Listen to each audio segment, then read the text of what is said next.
Welcome back sa YouTube channel mga boss. Update daw tayo dito sa ginagawa kong gate. Medyo risitoke lang mo, no? Medyo wala kasing budget yung may-ari. Pero gagawa nun natin ng paraan para makabit. Kasi ito yung sa may harapan, magiging dalawang tupi ho yan. Bali isa lang pero natutupi. Ayan pa ang mga prosesong ginagawa ko. Wala ko kasing space sa loob, kaya sa may patok ako gumagawa. So, ayan mga boss ang mga tirada. Bira. Sagsagan ng mga boss ng mga alas 12 ng tanghali yan. Ayan mga proseso natin, yan. Talagang kailangan pa sigurong maigi. Gawa ng ano. Mahirap na kapag gusto mablay tayo. Ayan mga boss, yun, ispatan ko na. Medyo binawasan ko na ko yan. Pa-eco to yung binawasan ko, pinutulang ko, pati mga tagiliran. Ngayon mga boss, hindi talagang salamat sa Diyos talaga kahit pa paano. Sa mga viewers ko dyan, maraming salamat talaga. Na kahit pa paano, hindi nyo kiwanan sa ere. Maraming salamat sa inyo mga boss, mga mom.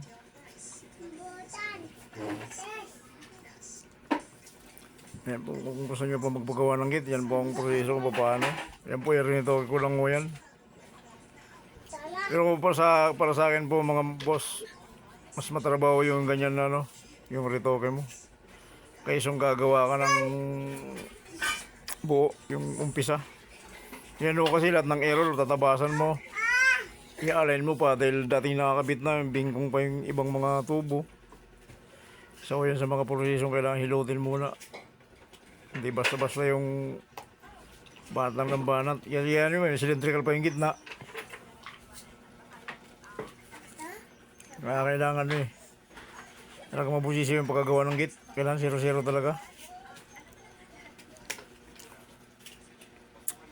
Yan lang mga boss. Yan lang. Ayun mga pinartay ko rin yung boss. Paikot yan hanggang dulo. Pati yung lalakan, binago ko rin yan.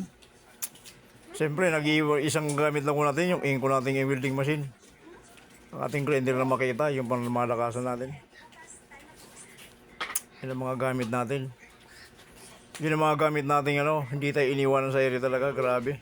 Kahit maghapong gamitin, solid talaga. Talagang lumalaban sila ng kahit ang tabasing ko, makapal. Talagang hindi sila matibay talaga. Ayan nagkasama na yan mga boss Ayan, puro cutting ginawa ko dyan. Pero okay lang. Sanay na tayo sa mga ganyan, mga retouch. Basta importante magawa natin yung maayos para matuwa yung mga client natin. Hindi sobra.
So bali hanggang dito lang mga boss muna yung video.